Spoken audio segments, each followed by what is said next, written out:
नमस्कार प्यारे बच्चों, स्वागत है आपका हमारे YouTube चैनल पर डियर स्टूडेंट। इस वीडियो में हम अध्ययन करने वाले हैं कक्षा 5 की पर्यावरण अध्ययन के पाठ्य पुस्तक का पाठ संख्या 3 हमारे कुशल सहयोगी। प्यारे विद्यार्थियों, इस चैप्टर का संपूर्ण सॉल्यूशन हम इस वीडियो के माध्यम से करेंगे, यानी कि अभ्यास कार्य के जो सारे के सारे प्रश्न हैं उन सभी प्रश्नों का हल हम इस वीडियो के माध्यम से करने वाले हैं। प्यारे बच्चों, आपसे रिक्वेस्ट है आप वीडियो को ज़्यादा से ज़्यादा लाइक तथा शेयर कीजिएगा और अगर चैनल पर नए हैं तो चैनल को सब्सक्राइब जरूर कीजिएगा। वीडियो को शुरू करते हैं। देखते हैं सबसे पहले जो है आपके प्यारे विद्यार्थियों रिक्त स्थान को पूर्ति करनी है। तो यहाँ पर 1 नंबर प्रश्न, शादी में सबसे ज़्यादा स्वादिष्ट मिठाई हलवाई जी बनाते हैं, रिक्त स्थान में हलवाई आएगा। 2 नंबर, रबी फसल हमें गेहूँ और चना देती है, यहाँ पर रबी आएगा। 3 नंबर, कुल्हड़ का उपयोग करने से स्थानीय वस्तुओं को सुरक्षा मिलती है, यहाँ पर जो है स्थानीय वस्तु आएगा। और 4 नंबर, बैंड वाले भैया शादी में बैंड बजाते हैं। 5 नंबर, रबी खरीफ और जायद फसलें उगाते हैं, यहाँ पर रबी आएगा, खरीफ आएगा और जायद आएगा। नेक्स्ट है 6 नंबर, शादी में हलवाई मिठाइयाँ बनाने के लिए दूध, घी, चीनी और अनाज का उपयोग करता है। और नेक्स्ट है 7 नंबर रिक्त स्थान, बड़े शादी के लिए मंडप और तोरण द्वार का उपयोग कर फर्नीचर तैयार करता है। आगे 8 नंबर प्रश्न है, कुल्हड़ मिट्टी से बनता है और यह पर्यावरण के लिए लाभकारी होता है। नेक्स्ट 9 नंबर, किसान हमें अनाज, दूध और घी प्रदान करते हैं जिससे हम हलवाइयाँ मिठाइयाँ बना पाता है। आगे है 10 नंबर, सफाई करने वाला मंडप घर मोहल्ले को स्वच्छ रखते हैं जिससे शादी का माहौल सुंदर और स्वच्छ बना रहता है। तो प्यारे विद्यार्थियों, ये सारे के सारे जो रिक्त स्थान हैं आपको जो है रेड वाले ना ये भर करके इसको पूर्ण करना है रिक्त स्थान को, और आपको कॉपी में अच्छे से करना है। अब अगला प्रश्न जो है सत्य असत्य आपको लिखना है।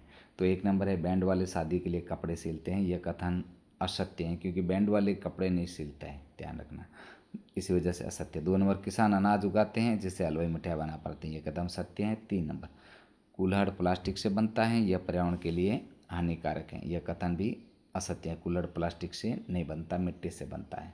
अगला 4 नंबर, सत्य असत्य में जो है, बिजली मिस्त्री शादी में रोशनी और ध्वनि व्यवस्था करता है, यह कथन सत्य है। अगला 5 नंबर, हर व्यक्ति का कार्य किसी न किसी अन्य व्यक्ति के कार्य पर निर्भर करता है, यह कथन भी सत्य है। आगे का प्रश्न है प्यारे विद्यार्थियों, मिलान करने से संबंधित। स्तंभ अ का स्तंभ ब से साथ में आपको क्या करना है, मिलान करना है।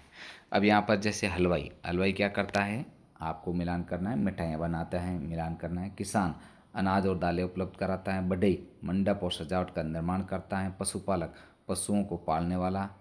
बिजली मिस्त्री बिजली व्यवस्था संभालता है, आदि को आपको क्या करना है प्यारे विद्यार्थियों, मिलान करना है। आगे है, नीचे दिए गए कार्यों को उचित वर्ग में रखें। तो यहाँ पर जो है आपको उचित वर्ग में रखना है। जैसे कपड़े सिलने वाला, कपड़े सिलने वाला, कपड़े सिलना। खेती करने वाला, अनाज उगाना। सफाई करने वाला, सफाई करना। मिठाई बनाने वाला, मिठाइयाँ बनाना। मिट्टी के बर्तन बनाने वाला, मिट्टी के बर्तन बनाना। लकड़ी का कार्य करने वाला, मंडप बनाना।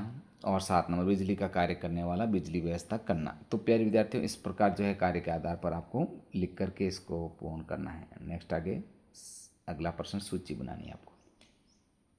तो यहाँ पर शादी में शामिल होने वाले 5 पारंपरिक कामगारों के नाम आपको लिखने हैं। अब शादी में शामिल 5 कामगार कौन कौन, जैसे हलवाई आता है, आपको हलवाई लिखना है। खेती करने वाला किसान भी आता है। बढ़ई लकड़ी का काम करने वाला आता है। सफाई करने वाला आता है और बिजली का कार्य करने वाला। तो प्यारे विद्यार्थियों, आप अपने मन से भी इस प्रश्न का उत्तर कर सकते हो, क्योंकि आप अपने विवेक से भी इसका आंसर कर सकते हो, शादी में शामिल होने वाले। अब आगे है 2 नंबर प्रश्न, कुल्हड़ के 3 लाभ लिखिए। तो आपको कुल्हड़ के लाभ लिखने हैं। जैसे ये मिट्टी से बनता है और पर्यावरण के अनुकूल है, प्लास्टिक की तरह प्रदूषण नहीं फैलाता। 2 नंबर, यह आसानी से मिट्टी में घुल जाता है जिससे कचरा कम होता है। और 3 नंबर, जो कुल्हड़ का फायदा है, यह पारंपरिक वस्तु हैं जो ग्रामीण अर्थव्यवस्था को बढ़ावा देती हैं। इस प्रकार कुल्हड़ के फायदे लिखने हैं प्यारे विद्यार्थियों। आगे पारंपरिक विवाह समारोह में बनने वाले 4 प्रमुख व्यंजनों के नाम लिखिए। अब विवाह में कौन कौन सी मिठाइयाँ बनती है, व्यंजन है, जैसे पूड़ी है, सब्जी है, मिठाई है, दाल है। ज़्यादातर मिठाई में लड्डू और गुलाब जामुन बनते हैं। तो आप अपनी पसंद के भी प्यारे बच्चों इसका उत्तर लिख सकते हो। आगे है प्रश्न 4, पर्यावरण संरक्षण के लिए अपनाए जाने वाले 2 उपाय बताइए। तो पर्यावरण संरक्षण के लिए क्या करना है, सबसे पहले 1 नंबर आपको लिखना है कि प्लास्टिक का उपयोग कम करना। बिल्कुल ही कम करना और पुनर्चक्रण योग्य वस्तुओं का उपयोग करना जिसका पुनर्भरण हो सके, पुनर्चक्रण किया जा सके। और दूसरा है पेड़ लगाना और वनों की कटाई को रोकना। तो इन दोनों के करने से जो है पर्यावरण को क्या हो जाएगा, प्रदूषण कम हो जाएगा। दो उपाय लिखने। अब आगे है प्यारे विद्यार्थियों 3 से 4 वाक्यों में आपको उत्तर देने हैं। तो इसका 1 नंबर प्रश्न देख लेते हैं कि शादी या कोई सामाजिक आयोजन पूरे समाज के सहयोग से होता है, इस विषय पर 4 वाक्य लिखिए। तो इसका उत्तर है शादी या कोई भी बड़ा सामाजिक आयोजन वास्तव में पूरे समाज के सहयोग पर आधारित होता है। हलवाई भोजन बनाते हैं, किसान अनाज और सब्जियां उगाते हैं, बड़ी सजावट के लिए काम करते हैं और सफाई कर्मी स्वच्छता बनाए रखते हैं, बिजली मिस्त्री रोशनी और ध्वनि व्यवस्था का प्रबंधन करते हैं। इस प्रकार हर व्यक्ति का काम दूसरे पर निर्भर करता है, जिससे यह एक सामूहिक प्रयास बन जाता है। आगे का प्रश्न 2 नंबर, कूलर और प्लास्टिक के गिलास में अंतर को पर्यावरण में उपयोगिता के आधार पर लिखिए। तो इसका उत्तर देख लेते हैं विद्यार्थियों। कूलर है जो मिट्टी से बना होता है, यह पूरी तरह से बायोडिग्रेडेबल होता है, यह आसानी से मिट्टी में मिल जाता है, पर्यावरण को नुकसान नहीं पहुंचाता। ये एक स्थायी और पर्यावरण अनुकूल विकल्प है। वे प्लास्टिक के गिलास पेट्रोलियम उत्पादों से बनते हैं और विकसित होने में सैकड़ों साल लगते हैं, जिससे भूमि और जल प्रदूषण होता है। यह पर्यावरण के लिए अत्यधिक हानिकारक है। आगे 3 नंबर प्रश्न देख लेते हैं विद्यार्थियों। शादी में बनाए जाने वाले पारंपरिक व्यंजनों के नाम लिखिए और उनके बारे में संक्षेप में बताइए। अब इसका उत्तर देख लेते हैं कि शादी में जो कई पारंपरिक व्यंजन बनाए जाते हैं, जैसे पूड़ी सब्जी। पूड़ी एक तली हुई फुली हुई रोटी होती है, जिसे अक्सर आलू या अन्य सब्जियों के साथ परोसा जाता है। मिठाइयों में अक्सर लड्डू, गुलाब जामुन या जलेबी शामिल होती हैं, जो स्वाद में मीठी होती हैं और उत्सव का माहौल बनाती हैं। दाल एक पोषक तत्व युक्त व्यंजन है जो विभिन्न दालों और मसालों से बनता है और चावल के साथ परोसा जाता है। आगे का प्रश्न 4 नंबर, स्वच्छता बनाए रखने में हमारे क्या कर्तव्य हैं। उत्तर है सबसे पहले हमें अपने घर, मोहल्ले और सार्वजनिक स्थानों को साफ रखना चाहिए, कचरा कूड़ेदान में डालना चाहिए, प्लास्टिक का उपयोग कम करना चाहिए और नियमित साफ सफाई रखनी चाहिए। तो ये स्वच्छता के बारे में हमारी कर्तव्य आपको लिखना है विद्यार्थियों। अब आगे सोच विचार कर उत्तर देने हैं।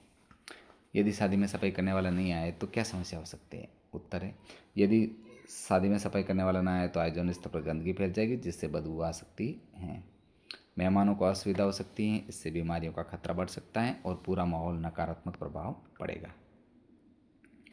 आगे 2 नंबर, यदि किसान अनाज नहीं उगाएगा तो शादी के भोजन पर क्या असर पड़ेगा। उत्तर लिखना है यदि किसान अनाज नहीं उगाएगा तो शादी के भोजन के लिए आवश्यक सामग्री जैसे आटा, चावल, दालें आदि उपलब्ध नहीं होगी। इससे स्वादिष्ट भोजन बनना असंभव हो जाएगा और मेहमानों को भूखा रहना पड़ सकता है। नेक्स्ट प्रश्न, यदि बिजली का कार्य करने वाला नहीं हो तो शादी में क्या कठिनाइयाँ आएगी। यदि बिजली का कार्य करने वाला नहीं होगा तो शादी में रोशनी और संगीत की व्यवस्था नहीं हो पाएगी, अंधेरे में कार्यक्रम करना पड़ेगा, मनोरंजन पर प्रभाव पड़ पड़ेगा, जिससे उत्सव का माहौल फीका पड़ जाएगा। और नेक्स्ट 4 नंबर, यदि हलवाई को मिठाई बनाने के लिए दूध, चीनी, दालें और अनाज नहीं मिले तो वह क्या करेगा। उत्तर लिखना है विद्यार्थियों। यदि हलवाई को मिठाई बनाने के लिए आवश्यक सामग्री जैसे दूध, चीनी, दालें नहीं मिलेगी तो वह स्वादिष्ट मिठाइयाँ नहीं बना पाएगा। ऐसे में मिठाइयों की गुणवत्ता खराब होगी और मिठाइयाँ बनाने का काम छोड़ना पड़ेगा। नेक्स्ट 5 नंबर, यदि लोग एक दूसरे की मदद नहीं करें तो शादी का आयोजन कैसे प्रभावित होगा। उत्तर है यदि लोग एक दूसरे की मदद नहीं करेंगे तो शादी का आयोजन बुरी तरह से प्रभावित होगा। हर काम के लिए किसी एक व्यक्ति पर अत्यधिक बोझ पड़ेगा और समय पर कोई भी कार्य पूरा नहीं हो पाएगा। इससे अराजकता फैलेगी और शादी सफल नहीं हो पाएगी, क्योंकि हर कामगार का योगदान आवश्यक होता है। तो प्यारे विद्यार्थियों, इस प्रकार जो है हमने इस वीडियो के माध्यम से आपके कक्षा 5 की जो पर्यावरण अध्ययन की पाठ्य पुस्तक का पाठ संख्या जो है 3 हमारी कुशल सहयोगी, इसका संपूर्ण सॉल्यूशन हमने इस वीडियो में कर लिया है। प्यारे विद्यार्थियों, आपसे रिक्वेस्ट है आप वीडियो को ज़्यादा से ज़्यादा लाइक शेयर कीजिएगा। और हाँ साथियों, अगर आपको सभी पाठों का सॉल्यूशन चाहिए तो हमारे चैनल की प्लेलिस्ट बनी हुई, वहाँ पर जाकर के आप सभी पाठों का सॉल्यूशन एक साथ भी कर सकते हैं। मिलते हैं नेक्स्ट वीडियो में। वीडियो देखने के लिए आपका धन्यवाद।